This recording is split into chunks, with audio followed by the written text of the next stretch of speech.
शिवाय। स्वस्ति श्री गणेशाय नमः। श्री सरस्वत्यै नमः। श्री गुरुभ्यो नमः। शंभो महेश करुणा मयशूलपाणे गौरीपते पशुपते पशुपाशनाशिन्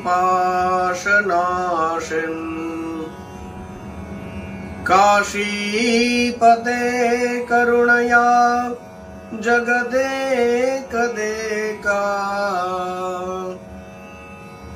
स्त्वं हंसि पासि विदधासि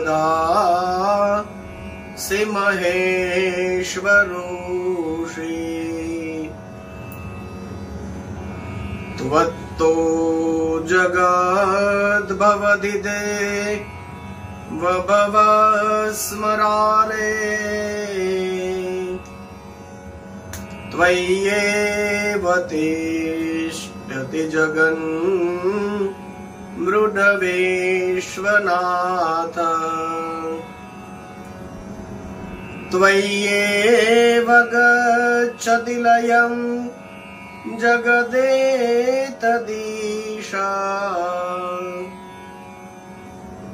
लिंगात्मकम् अरचराचरवेश्वरूपिन्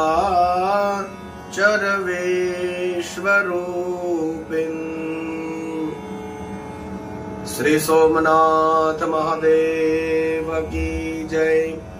सद्गुरु भगवान की जय। ओम नमः पार्वती पतये हर हर महादेव हर।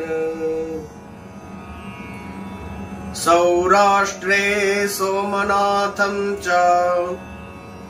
श्रीशैले मल्लिकार्जुनम् उज्जैन्यं महाकाल ओंकारम् अमलेश्वर परल्यां वैद्यनाथं च डाकिन्यां भीमशंकरम् सेतुबन्धे तु रामेशं नागेशं दारुकावने वाराणस्यं तु विश्वेशं त्र्यंबकं गौतमी तटे हिमालये तु केदारं ऋष्मेशं च शिवालये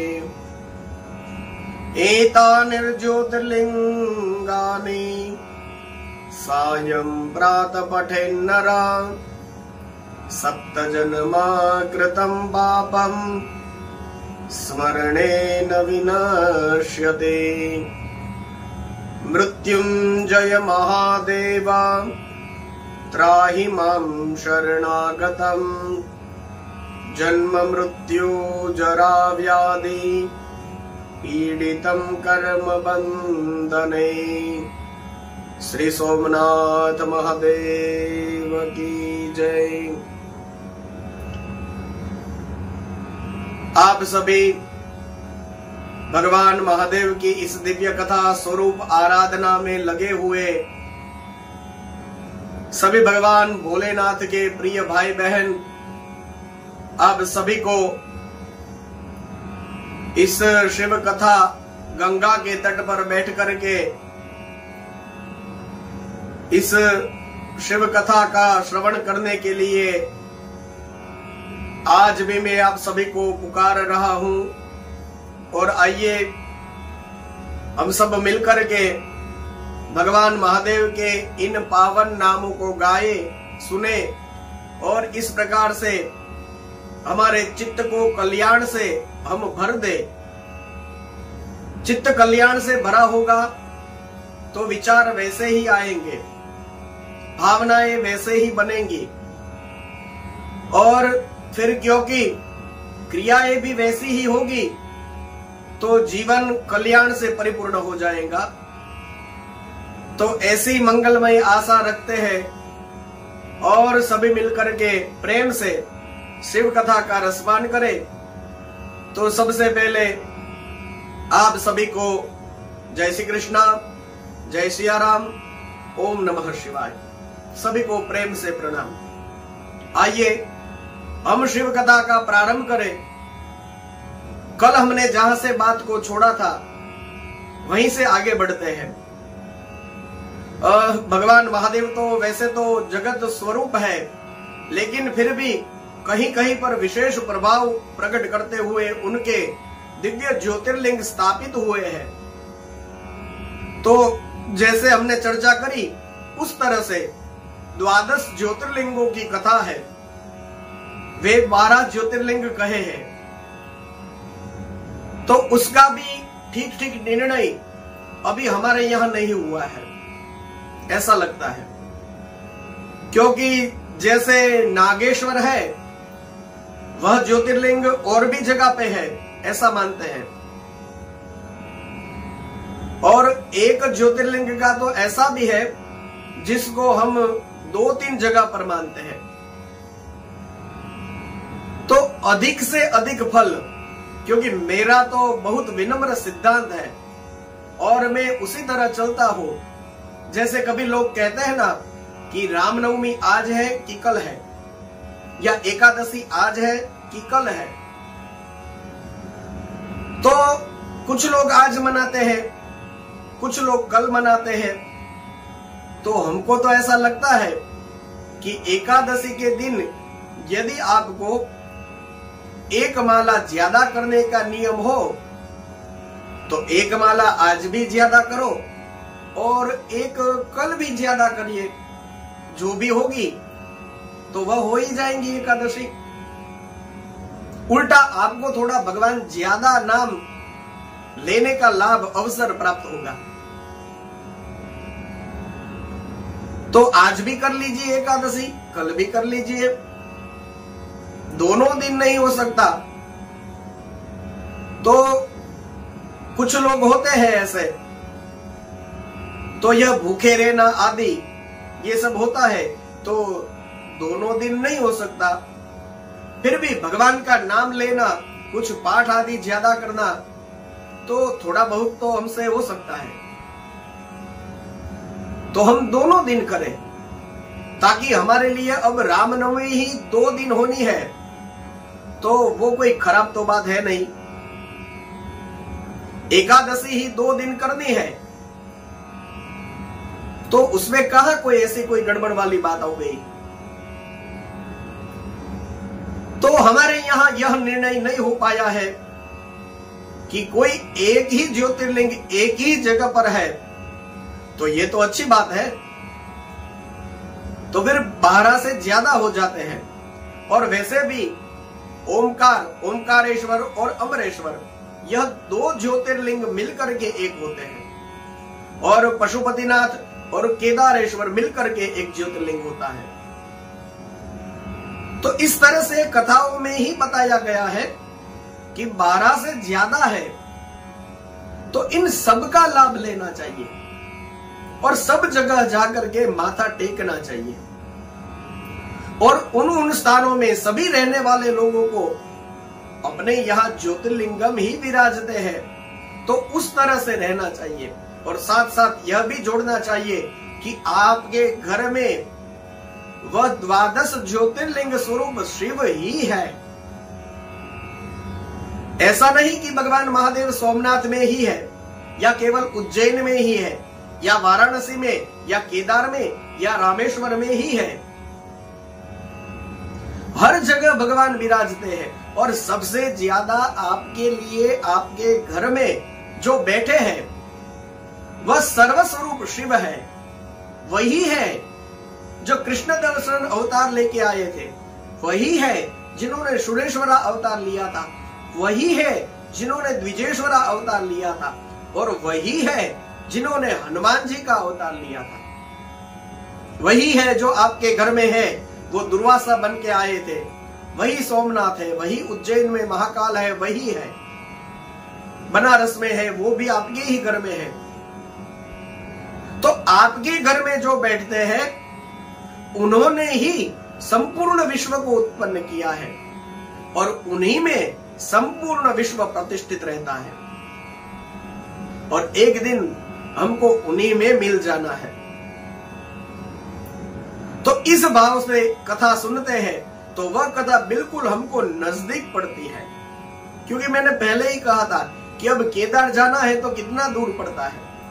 तो आप मानिए यह शिव पुराण कहता है कि आपके घर में जो बैठे हैं वही केदार है, ये वही है। तो फिर वो बिल्कुल हमको नजदीक पड़ता है। तो इस तरह से कुछ भावों से आइए हम खूब प्रेम से आनंद ले द्वादश ज्योतिर्लिंगों की कथा का, और हमने उन स्थानों का दर्शन भी किया, उन ज्योतिर्लिंगों के मंदिरों का भी दर्शन किया, और अब हम वहां से आगे बढ़ते हैं और हम कोटि रुद्र संहिता में ही है और इसके बाद में फिर हम उमा संहिता में प्रवेश करेंगे और इस तरह से आगे बढ़ेंगे। तो द्वादश ज्योतिर्लिंगों की कथा सुनने के बाद फिर भगवान वेदव्यास हम सबको कहते हैं, सुत पुराणी ने यह कथा बहुत अच्छे से सुनाई। तो सब ऋषि मुनियों ने उनकी बड़ी प्रशंसा करे लगे हैं और सुत पुराणी को बार बार प्रशंसा करने के बाद फिर से लोकहित की कामना से यह कहा कि आप तो सब कुछ जानते हो सुत जी, इसलिए अब हम आपको पूछना चाहते हैं कि एक हरीश्वर करके लिंग है, उसकी कथा क्या है। तो भगवान विष्णु ने भगवान की आराधना, भगवान महादेव की आराधना करी थी और उसके फल स्वरूप ही उन्हीं हरीश्वर भगवान ने से उन्हें चक्र की प्राप्ति हुई थी। सुदर्शन चक्र जो है विष्णु भगवान अपने हाथ में रखते हैं, तो वह भगवान महादेव का दिया हुआ है। तो यह कथा क्या है, आप थोड़ा सा उस पर भी प्रकाश डालिए। सुत पुराणी ने कहा, हे मुनीश्वरों, आप हरीश्वर लिंग की प्रेममयी कथा को सुनिए। वह शुभ कथा मैं आप सबको सुनाता हूं। भगवान विष्णु ने पूर्व काल में हरीश्वर शिव के पास से ही वह सुदर्शन चक्र की प्राप्ति करी है। ऐसा है, एक समय की बात है, दैत्य बड़े प्रबल हो गए और लोगों को पीड़ा पहुंचाने लगे थे, धर्म का लोभ करने लगे थे। महाबली और पराक्रमी दैत्यों से पीड़ित होकर के देवताओं को के जो रक्षक है, देव रक्षक जो भगवान है, उनके पास सभी देवता गए हैं और वहां जाकर के उनके चरणों में शीश नवाया है और कहा कि महाराज, यह दैत्य लोग बड़ा पराक्रम दिखाते हैं, लोगों को बहुत पीड़ा देते हैं और लोगों को पीड़ा दे करके वो प्रसन्न होते हैं। तो श्री हरि यह बात सुनकर के कैलाश पर गए हैं और कैलाश में जाकर के भगवान श्री हरि ने भगवान महादेव की विधि पूर्वक आराधना करी है। विधि पूर्वक आराधना करते हुए वह रोज नित्य 1000 कमल ले आते थे और भगवान महादेव पर वह एक एक नाम से चढ़ाते थे। तो वह जैसे विष्णु सहस्त्र नाम जैसे है, उसी तरह से भगवान विष्णु जो है वह शिव सहस्त्र नाम बोलते थे और शिव सहस्त्र नाम ये करते हुए यानी शिव जी की स्तुति भी करते थे और एक कमल भी चढ़ाते थे। प्रत्येक नाम बोलते समय एक कमल चढ़ाते थे। तो यह नियम था उनका। तो एक दिन ऐसा हुआ कि भगवान महादेव ने विष्णु जी की परीक्षा लेने के लिए वह जो 1000 वे कमल लाए थे उसमें से एक कमल को छुपा दिया। और अब तो जब भगवान महादेव की माया के कारण ही यह घटना घटित हुई है, तो विष्णु भगवान को तो यह पता भी नहीं था। तो वे तो पूजा करने लगे और पूजा कर रहे थे, तो भगवान के एक एक नाम बोल करके कमल शिवलिंगम के ऊपर अर्पण करते थे। तो इस तरह से 999 हो गए और जब अंतिम नाम आया, सर्वसत्व अवलंबनाय नमः, तो जैसे ही उन्होंने जहां पर वो कमल पड़े थे तो उस पात्र में उन्होंने हाथ डाला तो कुछ नहीं था। तो फिर उन्होंने वहां देखा और कहा कि एक कमल कैसे कम हो गया, 999 चढ़ा दिए हैं, एक बाकी है। तो भगवान विष्णु ने कहा कि यह तो मेरा उत्तम व्रत है, इसका मैं दृढ़ता पूर्वक पालन कर रहा हूं और यह मेरी पूजा पूरी नहीं होगी यदि यह एक कमल नहीं चढ़ा दिया जाए तो उन्होंने फिर खोजना प्रारंभ किया, चारों ओर खोजने लगे, लेकिन सारे कमल वहां चढ़ गए थे। एक भी ऐसा कमल नहीं था जिसको चढ़ाना बाकी हो। तो फिर कहते हैं शिव पुराण में ऐसा लिखा है कि श्री हरि ने भगवान शिव की प्रसन्नता के लिए उस फूल की प्राप्ति के उद्देश्य को लेकर के वह कमल खोजने के लिए पूरी पृथ्वी पर भ्रमण करके आए, पूरी पृथ्वी घूम ली, लेकिन वह कमल का पुष्प उनको एक भी नहीं मिला, कहीं भी नहीं मिला। तो विशुद्ध ऐसे भगवान विष्णु ने उस एक फूल की पूर्ति के लिए फिर अपने शरीर पर दृष्टि करी कि मेरे तो हाथ को भी कमल कहते हैं, हस्त कमल, मेरे चरणों को भी कमल कहते हैं, चरण कमल, मेरे मुख को भी कमल कहते हैं, मुख कमल, मेरे नेत्र कमल है, तो इन सब को लोग कमल कहते हैं। तो इन्हीं को ही चढ़ा दिया जाए तो फिर वो एक कमल की पूर्ति हो जाएगी। तो फिर सोचने लगे कि एक पैर काटकर चढ़ा दूं, तो फिर सोचा कि शिवलिंगम पर अपना पैर कैसे रखें, तो फिर हाथ काट दूं, तो फिर उसमें भी सोचा कि रोज मैं कमल लेने के लिए जाता हूं तो हाथ काट दूंगा, तो फिर कमल कैसे ले पाऊंगा, तो हाथ तो चाहिए भगवान की सेवा पूजा करने के लिए, तो हाथ को भी नहीं काट सकते। तो मेरा जो मुख कमल है, तो मैं अपने कंठ को ही वह ऐसे करके कर दूं, तो वह भी मन नहीं माना कि फिर हम ही नहीं रहेंगे तो पूजा कौन करेगा। तो फिर ध्यान में आया कि आंखें दो है और जिनके पास एक आंख नहीं होती है वे भी तो देख सकते हैं।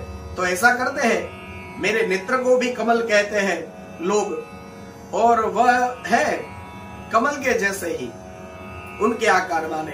हम बोलते हैं ना कमल नयनम, तो भगवान की आंखें, नेत्र जो है वो कमल के जैसे हैं, आकार वाले हैं। तो इस वजह से भगवान विष्णु ने निज मुदाहरम नेत्र कमलम, जो हमारे यहाँ पुष्पदंत ने शिव महिम्न स्तोत्र में कहा है, अपनी एक आंख को निकाल करके ही भगवान श्री हरि ने वह नेत्र ही शिवलिंगम के ऊपर चढ़ा दिया, और 1000 बार जो नाम है वो बोले, अपने नेत्र ही निकाल के चढ़ा दिए हैं, और 1000 बार जो नाम है वह बोल करके पूजा करी है।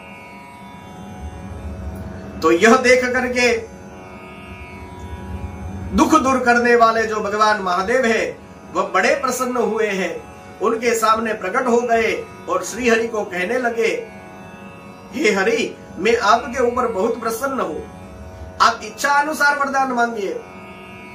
अच्छा, अब इस कथा को देख करके यदि कुछ मन में इधर उधर की बात आ रही है, तो यह कथा और यह जो भगवान महादेव की लीला करी है, तो शिव पुराण के अनुसार तो भगवान विष्णु की भक्ति की परीक्षा करने के लिए, लेकिन भगवान विष्णु की भक्ति की परीक्षा भगवान महादेव क्यों करेंगे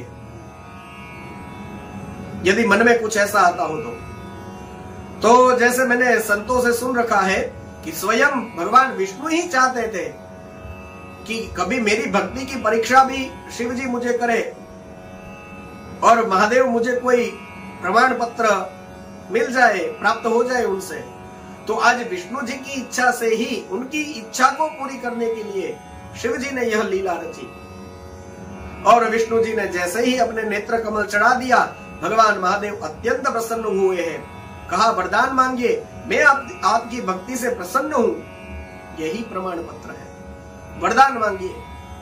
तो फिर लीला विहारी विष्णु भगवान बोले हैं कि ऐसा है महाराज कि दैत्यों ने इस पूरे जगत को रौंद डाला है, लोग बहुत कष्ट पड़ रहा है, लोगों को इतनी पीड़ा प्राप्त कर रहे हैं यह जगत कि मुझसे देखा नहीं गया, पालन का जिम्मा मेरा है, तो मुझे लगा कि मैं भगवान महेश्वर की आराधना करूं और इस जगत के पालन के लिए, उन दैत्यों को मारने के लिए मैं क्या करूं।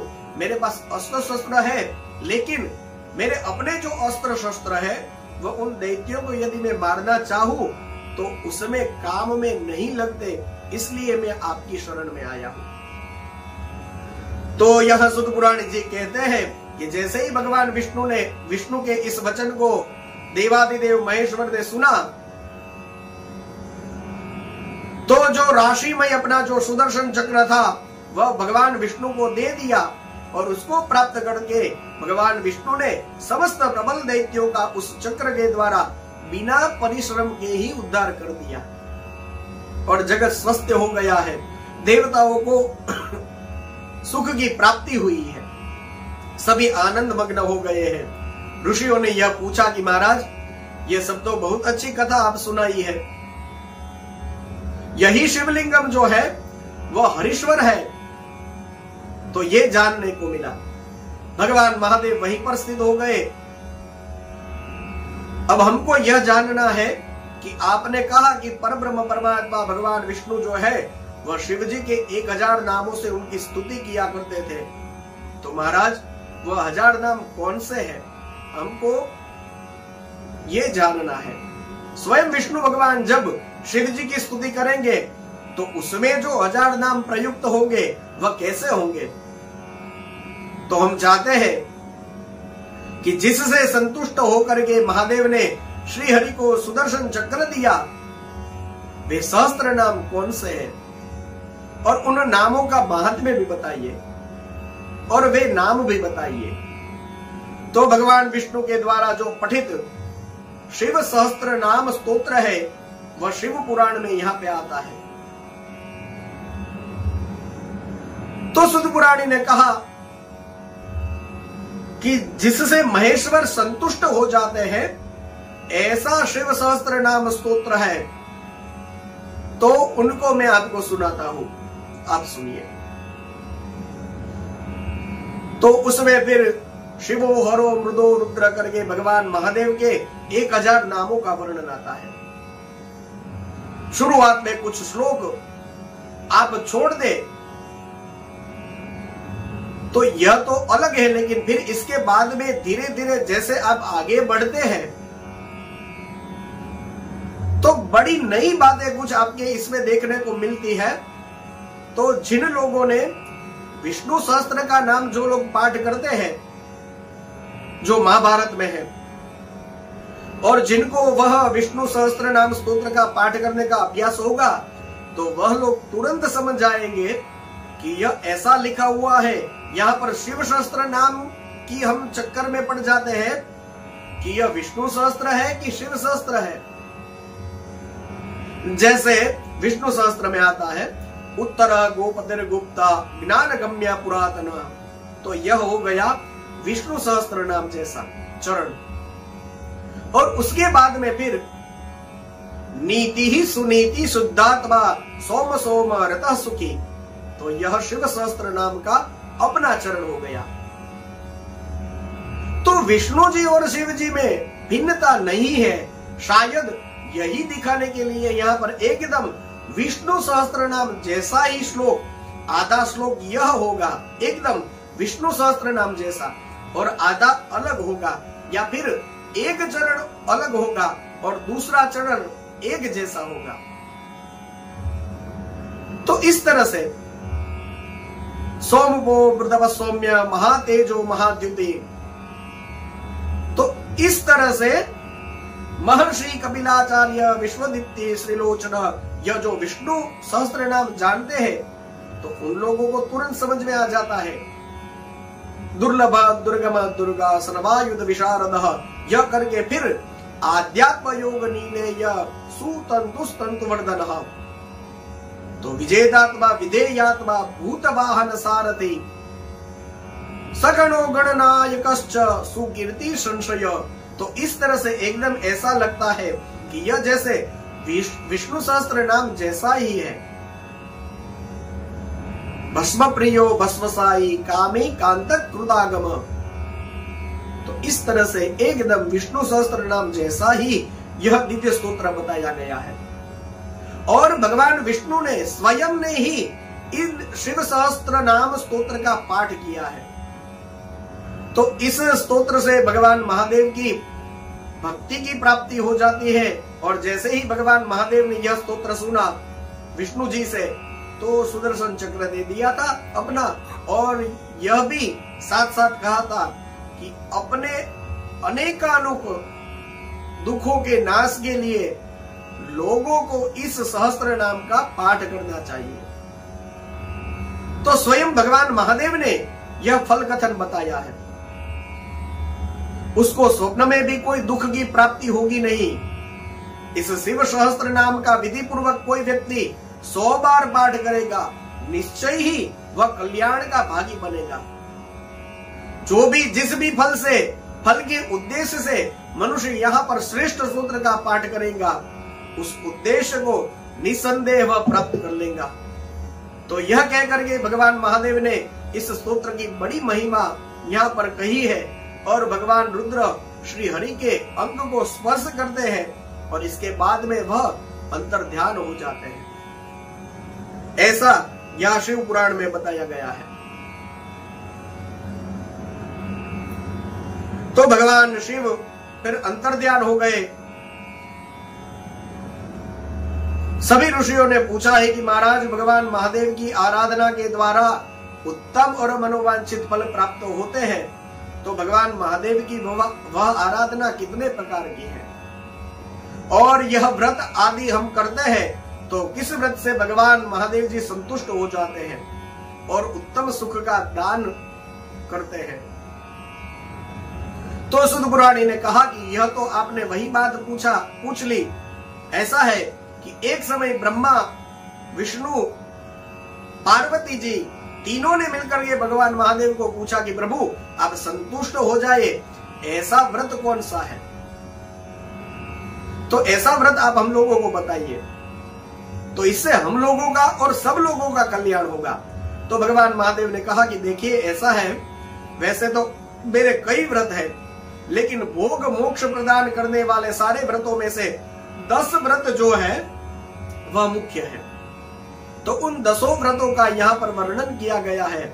जैसे जो भी शिव दीक्षा संपन्न हो उन लोगों को प्रत्येक अष्टमी को केवल रात में एक ही बार भोजन करना चाहिए, और विशेषतः कृष्ण पक्ष की अष्टमी हो उसमें तो भोजन का सर्वथा त्याग करना चाहिए।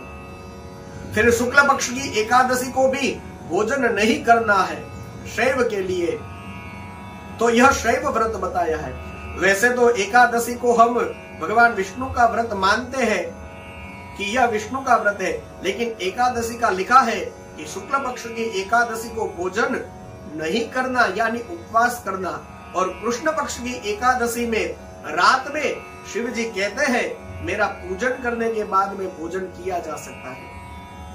शुक्ल पक्ष की चतुर्दशी को शिव व्रतधारी पुरुषों को भोजन का सर्वथा निषेध है, और शुक्ल पक्ष हो या कृष्ण पक्ष हो उसमें प्रत्येक सोमवार को प्रयत्न पूर्वक केवल रात में ही भोजन करना चाहिए। तो आदि तो यदि कोई ऐसे श्रोता है जिनसे भूखा नहीं रह जाता, तो यह बात इन बातों को सुनते हैं तो वह लिटरली एक टाइम से सुनते, एक कान से सुनते हैं और दूसरे कान से निकाल देते हैं। तो ये सब इसमें लिखा होता है। यदि आप लोगों को ऐसी जिज्ञासा हो कि क्यों यह भूखा रहने के लिए कहते हैं, क्या फर्क पड़ जाता है, 1 या 2 रोटी खा लेते हैं, तो इसमें शिव जी को यह क्या फर्क पड़ जाएगा। तो इसमें शिव जी को यह 10 शैव व्रत कहना और यह सब यह क्यों करते हैं, तो देखिए सिग्निफिकेंस का जब तक पता नहीं चलता, महात्म्य का तब तक पता नहीं चलता।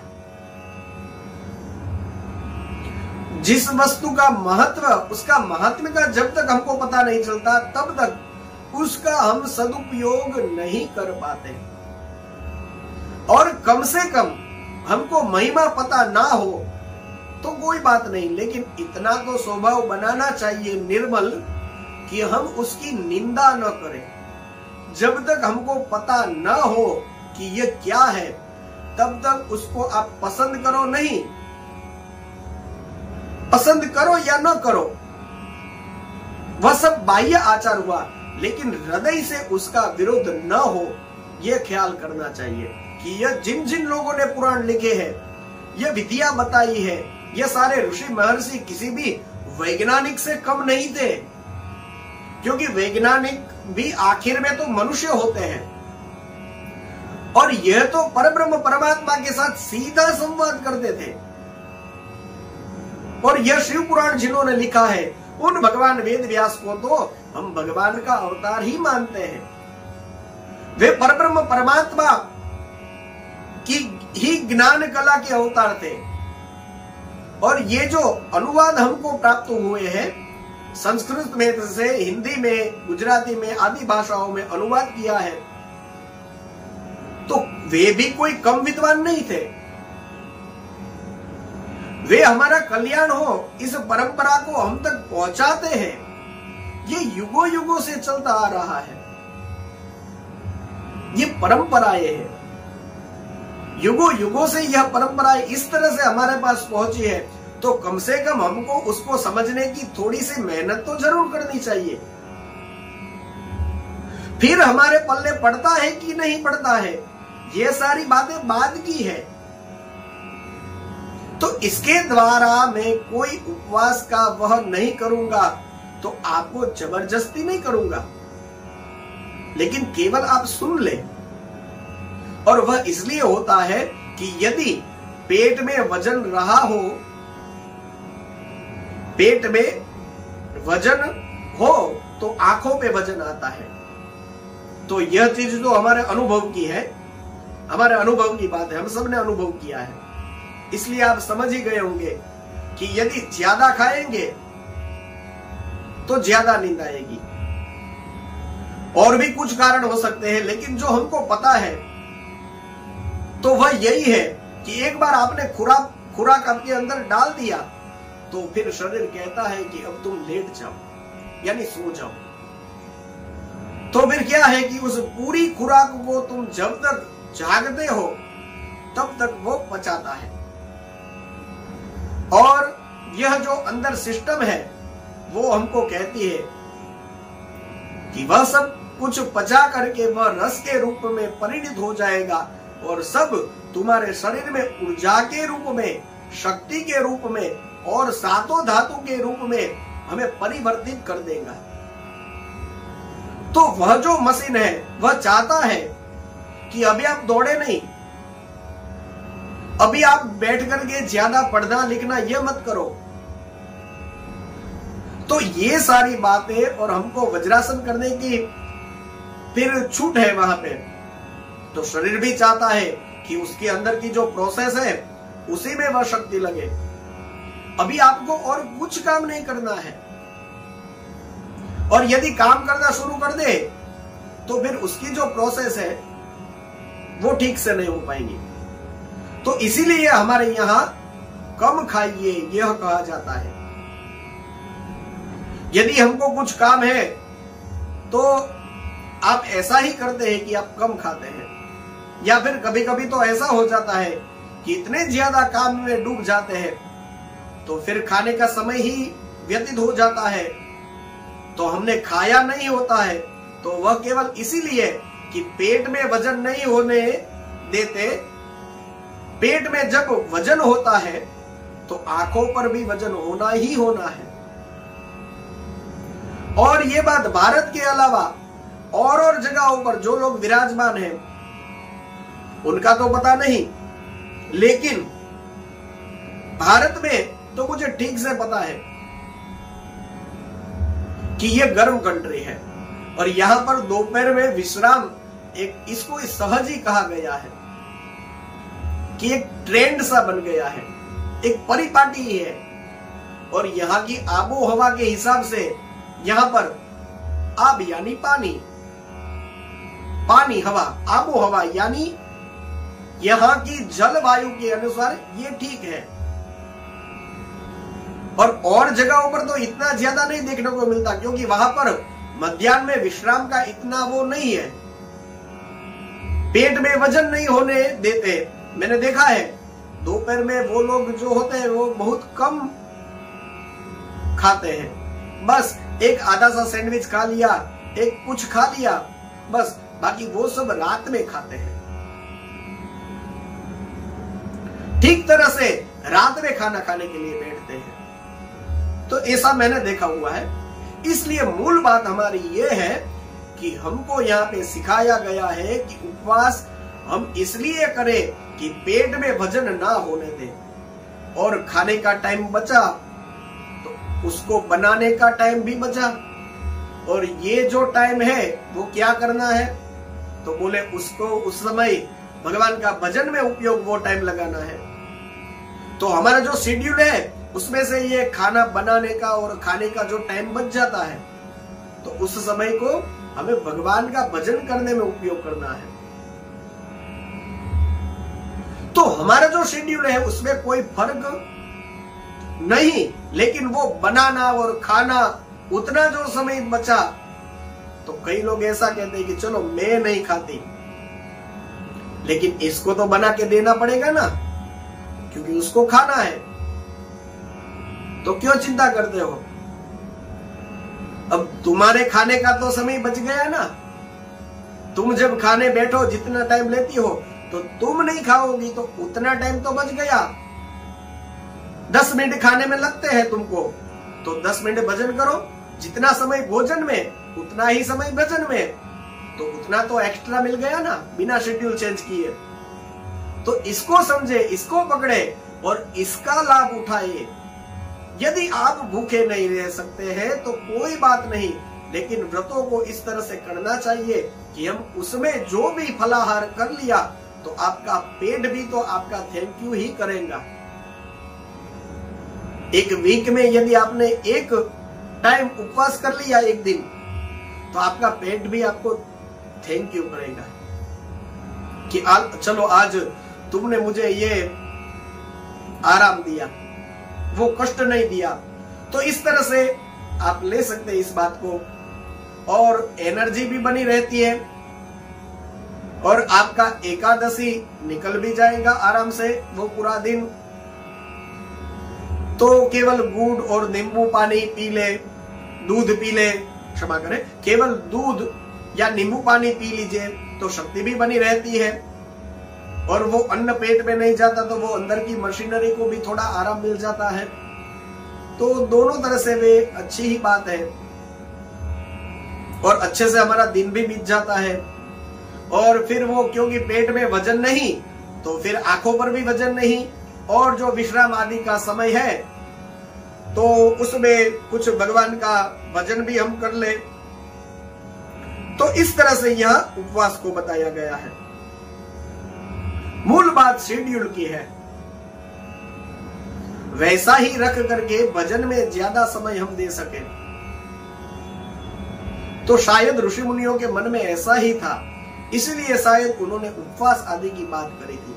और फिर ये व्रत 6 व्रत हो गए, और 4 जो है वह भगवान शिव की पूजा, रुद्र मंत्रों का जप, शिव मंदिर में उपवास और काशी में मरण, ये 4 और भी व्रतों की बात भगवान महादेव ने कही है। तो भगवान महादेव ने कहा कि हे हरि, इन 4 में भी जो शिवरात्रि का जो व्रत है तो वह तो सबसे अधिक बलवान है।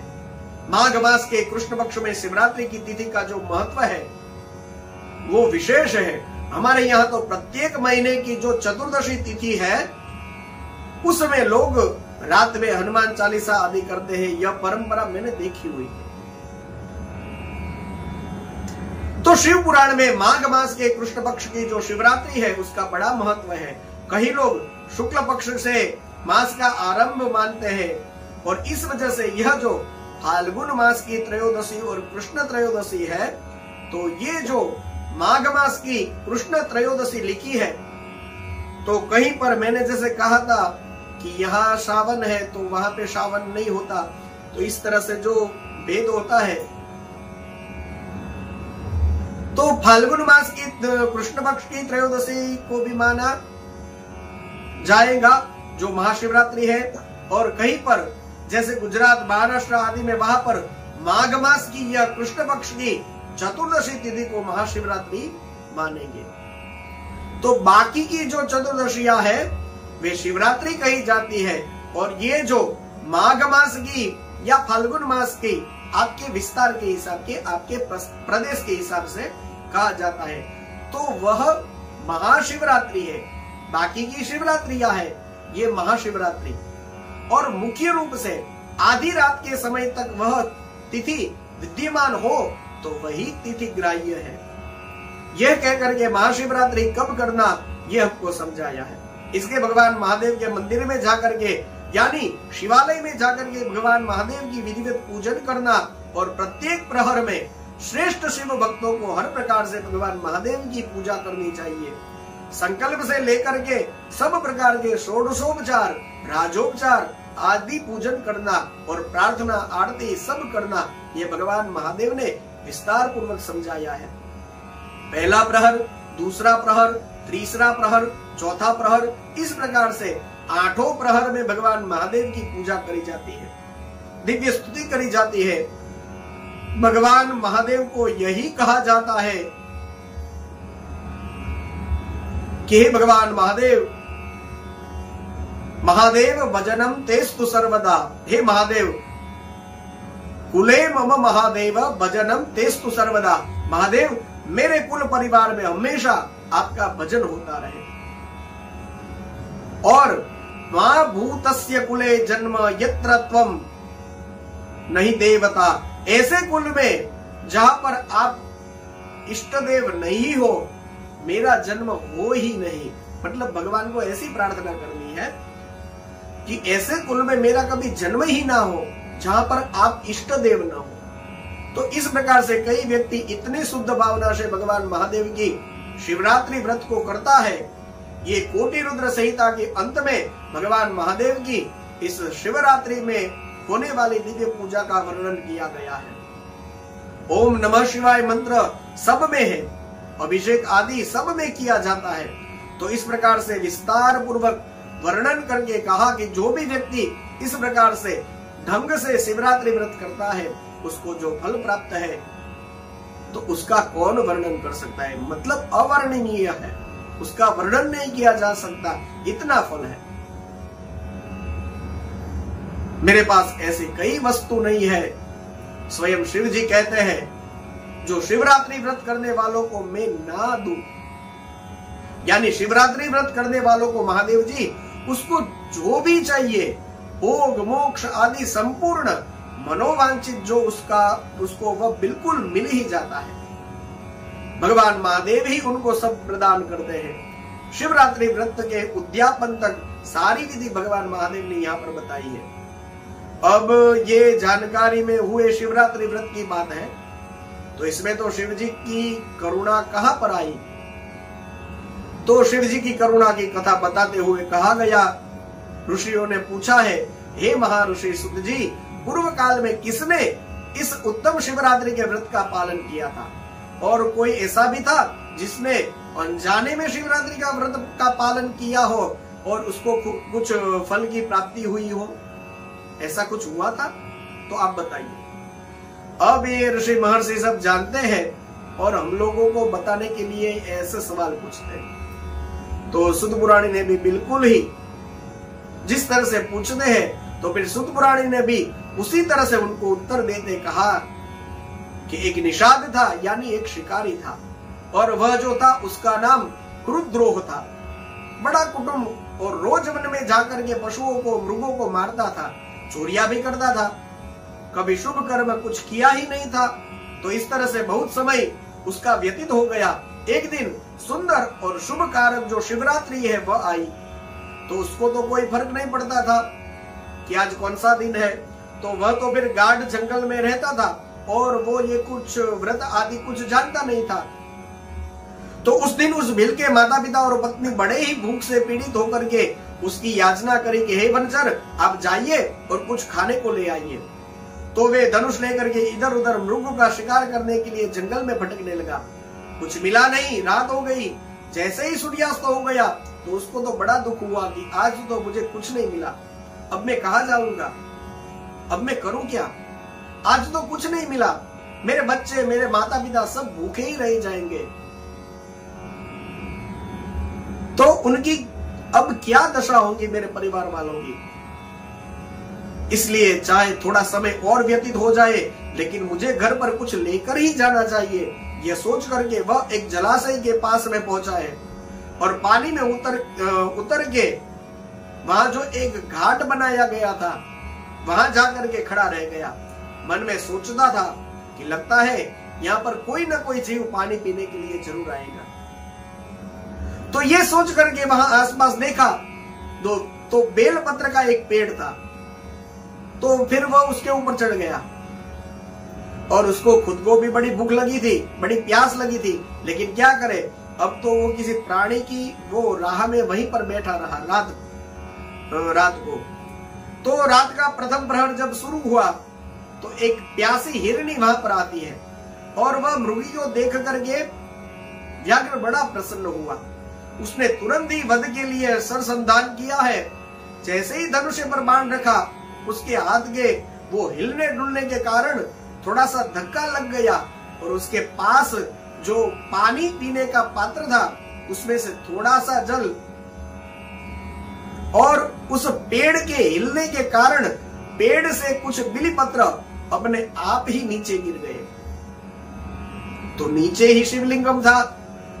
तो भगवान महादेव की जैसे प्रथम प्रहर की पूजा संपन्न हो गई, मतलब वो जल गिरा तो भगवान का अभिषेक हो गया और बेलपत्र गिरे तो भगवान को बेलपत्र भी अर्पण हो गए। तो इस तरह से उसकी प्रथम प्रहर की पूजा हो गई। अब ऐसे प्रथम प्रहर की पूजा होती है? नहीं होती है, लेकिन फिर करुणा अवतार शिव कैसे माने जाएंगे? उसको करुणा अवतार कहा गया है, तो इसको भी वह पूजा मान लेते हैं। नहीं, फिर याद दिला दूं, कुबेर के पूर्व जन्म में मशाल लेकर के शिव मंदिर में कुछ प्रसाद चोरी करने के लिए गया तो शिव जी ने दीपदान मान लिया, तो इसीलिए तो उनको करुणा अवतार कहा जाता है। भगवान कृपा करने के बहाने खोजते हैं और कुछ नहीं होता। भगवान को हमारे ऊपर कृपा करनी होती है, इसीलिए वे ऐसा सब कराते रहते हैं, बस बहाने खोजते हैं। अब तो थोड़ी सी आवाज आई और इस वजह से वो हिरणी का भी ध्यान गया, तो डर के मारे ऊपर देखने लगी और देखा तो एकदम व्याकुल हो गई, क्योंकि उसने तो बाण चढ़ा लिया था। तो मृगी ने कहा कि व्याघ्र, तू क्या करना चाहता है, मुझे सही बात बता दे। तो हिरणी की बात सुनकर के व्याघ्र ने कहा कि आज मेरा सारा कुटुंबीजन भूखा है, उन सब की भूख मिटाने के लिए मैं तुम्हें मारूंगा। तो हिरणी ने कहा कि अब मैं क्या करूं? तो मृगी ने कहा कि मेरा मांस से आप सब लोग सुखी होंगे, तो इससे बड़े पुण्य का कार्य मेरे लिए और क्या हो सकता है। लेकिन इस समय मेरे सभी बच्चे मेरे आश्रम में है और मैं अपनी बहन को या मेरे स्वामी को वह सौंप करके मैं वापस आ जाऊंगी। तो मेरी इस बात को तुम मिथ्या मत समझो, मैं तुम्हारे पास आऊंगी और उसमें कोई संशय नहीं है, क्योंकि सत्य से ही तो यह धरती टिकी है, सत्य से ही समुद्र अपनी मर्यादा में स्थित है। तो फिर व्याघ्र ने उसकी बात मानी नहीं, तो मृगी ने फिर कहा कि मैं शपथ लेती हूं, मैं जरूर वापस आऊंगी। तो फिर व्याघ्र ने उसको जाने दिया। अब तो प्रथम प्रहर तो व्याघ्र का वैसा ही जागरण में बीतना ही था, क्योंकि वो मृगी जब तक वापस नहीं आती उसको राह देखनी थी। तब तक एक दूसरी मृगी, जिसका वो पहली वाली मृगी ने स्मरण किया था, तो उसकी वो बहन थी, वो आई और वहां पर पानी पीने के लिए उसने भी भील ने फिर से अपना धनुष बाण सरसंधान किया है और पहले की तरह ही पेड़ हिलने के कारण जल गिरा है, कुछ पत्ते गिरे हैं और भगवान महादेव की दूसरे पहर की पूजा भी संपन्न हो गई। उसको देख करके मृगी ने कहा कि हे वनचर, ऐसा क्यों करते हो? तो उसने कहा कि मेरा कुटुंब को तृप्त करने के लिए मैं तुमको मारना चाहता हूं। तो दूसरी मृगी ने भी यही कहा कि यदि तुम सब लोग का पेट की आग में बुझा पाऊंगी और उसमें निमित्त बन पाऊं तो मेरा जन्म सफल हो जाएगा, लेकिन मेरे छोटे छोटे बच्चे हैं और मुझे जाना चाहिए। एक बार घर की ओर वह उसके पिता को मैं सौंप करके मैं वापस आ जाऊंगी, मुझ पर विश्वास करो। व्याघ्र ने कहा कोई भरोसा नहीं। तो फिर उसने भगवान विष्णु की सौगंध खाकर कहने लगी कि यदि मैं जाकर वापस नहीं आऊं तो मैंने जितना भी पुण्य किया हो उन सबको मैं हार जाऊं।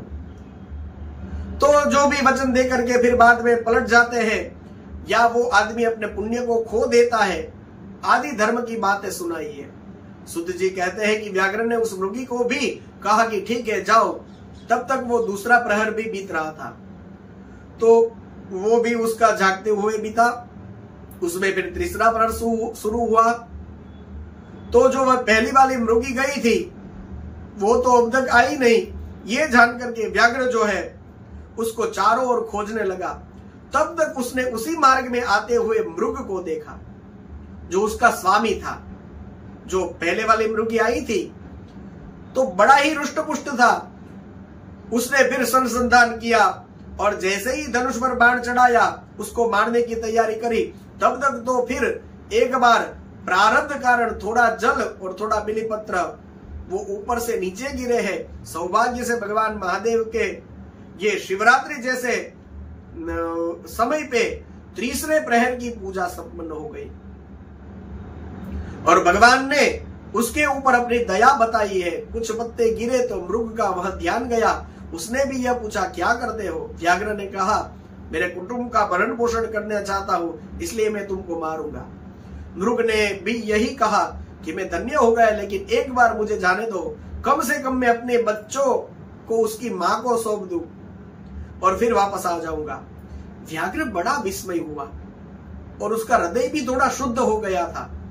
कहा कि सब तेरी तरह करके चले जाते हैं और कोई वापस तो आता नहीं है, लेकिन तू भी इस समय संकट में है, इसलिए तू भी झूठ बोल के चला जाएगा तो ऐसा लगता है तो फिर मेरा जीवन निर्वाह कैसे होगा? मैं सबको जाने दूंगा। तो मृग ने कहा कि मेरे में असत्य है ही नहीं, तुम मुझे जाने दो, मैं वचन देता हूं। अरे भैया, पूरे चराचर ब्रह्मांड जो है वह सत्य से ही टिका है। जिसकी वाणी झूठी होती है उसका पुण्य उसी समय नष्ट हो जाता है, इत्यादि यह सब कहा। तो फिर कई प्रकार के पापों का वर्णन करके कहा कि ये सारे पाप जो है यदि मैं वापस नहीं आता तो मुझे लग जाए। तो फिर व्याघ्र ने कहा कि ठीक है तुम भी जाओ। तो वो सब अपने अपने जहां रहते थे वह सब मिलते हैं। वो दोनों मृगिया और ये मृग और एक वो तीनों प्रतिज्ञाबद्ध थे कि मैं वापस आऊंगा। अब तो एक दूसरे की बात को जान करके सब अंदर अंदर ये मीठा झगड़ा करने लगे कि भाई हमको जाना चाहिए। तो मृग ने कहा कि तुम दोनों रहो, मैं जाऊंगा। तो फिर बड़ी वाली मृगी ने कहा कि स्वामी आपके बिना इन सब का क्या होगा, तो आप रहिए, मैं जाती हूँ। तो फिर छोटी वाली ने उसने कहा कि ऐसा करिए आप दोनों रहेंगे तो इनका भी बच्चा का भी अच्छे से पालन पोषण हो जाएगा, इसलिए मैं जाती हूँ। तो मृग ने कहा मैं जाती हूँ, मैं जाता हूँ। इस तरह से सब प्रकार ने एक दूसरे की बात को स्वीकार नहीं किया। और फिर ऐसा उन लोगों ने सोचा कि ऐसा करते हैं, पड़ोसियों को हमारे बच्चे सौंप देते हैं और पड़ोसियों को बच्चों सौंप करके हम तीनों ही जाते हैं। फिर व्याघ्र को जो करना है वो करना होगा, करेगा। तो क्या हुआ कि ये तीनों जैसे ही निकले थे तो फिर बच्चे भी उनके साथ ही हो लिए कि अब जो होना होगा सबका एक साथ में होगा। अब तो एक साथ में ही हम सब उस व्याघ्र के पास जाएंगे। तो सब साथ में आए तो व्याघ्र तो बड़ा हर्ष हुआ। उसने तो फिर बाण चढ़ाया और उस समय फिर से थोड़ा सा जल और बेलपत्र जो है भगवान महादेव पर नीचे जो शिवलिंगम था उस पर गिरा है और चौथे प्रहर की पूजा संपन्न हो गई। व्याघ्र के समस्त पाप तत्काल भस्म हो गए। तब तक तो दो मृगिया और मृग जो है वो बोल उठे कि हे व्याघ्र शिरोमणि, कृपा करिए, आप बाण चलाइए और हम सबके शरीर को सार्थक करिए। तो फिर व्याघ्र को बड़ा विस्मय हुआ। शिव पूजा के प्रभाव से उसको दुर्लभ ज्ञान प्राप्त हुआ। कहा कि हे मृग, ज्ञानहीन पशु होने के बावजूद भी धन्य हो तुम, सर्वथा आदरणीय हो, जो अपने शरीर को परोपकार में लगा रहे हो और वापस आए और मुझे कह रहे हो कि मार दो। और मैंने इस समय मनुष्य का जन्म प्राप्त करके भी किसी पुरुषार्थ का साधन किया नहीं है, और तुम पशु होकर के मुझे कह रहे हो कि मुझे मार दो। मैंने मनुष्य जन्म को प्राप्त किया, फिर भी मैंने ऐसा कुछ नहीं किया, तो मेरी अब क्या गति होगी? धिक्कार है मेरे इस जीवन को। हे श्रेष्ठ मृगो, तुम सब लोग वापस चले जाओ, तुम सब लोगों का जीवन जो है वो धन्य है।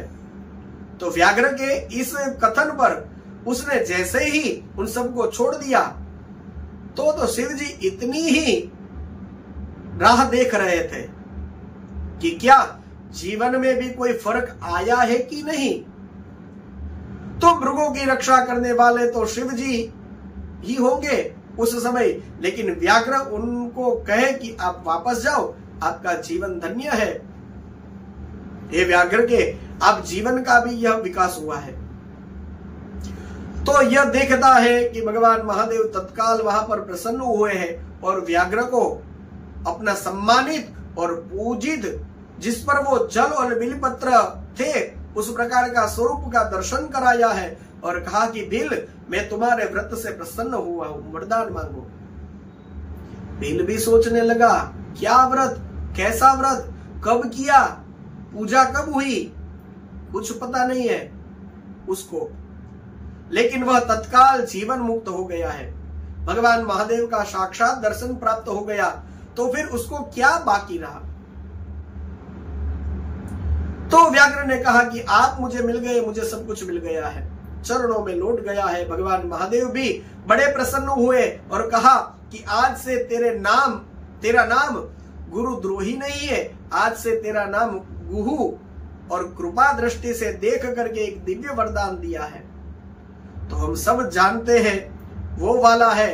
शिव जी ने कहा कि सुनो, आज से तुम श्रृंगवेरपुर में जाकर के रहना, वहां तुम्हारी राजधानी, तुम दिव्य भोगों का आश्रय करोगे, उपभोग करोगे, तुम्हारे वंश की वृद्धि जो है वह निर्विघ्न रूप से होगी, देवता भी तुम्हारी प्रशंसा करेंगे। और हे व्याघ्र, मेरे भक्तों पर स्नेह रखने वाले भगवान श्री राम एक दिन निश्चय ही तुम्हारे घर पर आएंगे, तुम्हारे साथ मित्रता करेंगे, अब तो तुम मेरी सेवा में मन लगा करके दुर्लभ मोक्ष की प्राप्ति करोगे। ये सारे मृग जो है, और वे भी मृगियों से मुक्त हो जाएंगे और दिव्य देहधारी होकर के विमान में बैठ करके शाप मुक्त होकर के दिव्य धाम में चले गए हैं। और वहां पर शिव जी विराजमान है, जिनकी पूजा हुई थी, वे व्याघ्रेश्वर, व्याघ के ऐसे स्वामी वहां पर विराजमान है। तो ये वर्णन यहाँ पर कोटि रुद्र संहिता में 40वें अध्याय में बताया गया है।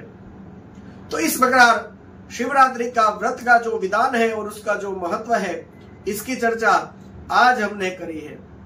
आज इतना ही। आइए आज के सत्संग को विराम देते हैं और कुछ समय भगवान शिव का नाम लेते हैं। ओम नमः शिवाय, ओम नमः शिवाय, हर हर भोले नमः शिवाय, ओम नमः शिवाय, ओम नमः शिवाय, हर हर भोले नमः शिवाय। गंगाधराय शिव गंगाधराय, हर हर भोले नमः शिवाय। गंगाधराय शिव गंगाधराय, हर हर भोले नमः शिवाय। ओम नमः शिवाय, ओम नमः शिवाय, हर हर भोले नमः शिवाय। ओम नमः शिवाय, ओम नमः शिवाय। हर हर भोले नमः शिवाय। श्री सोमनाथ महादेव की जय। सद्गुरु भगवान की जय। ओम नमः पार्वती पतये। हर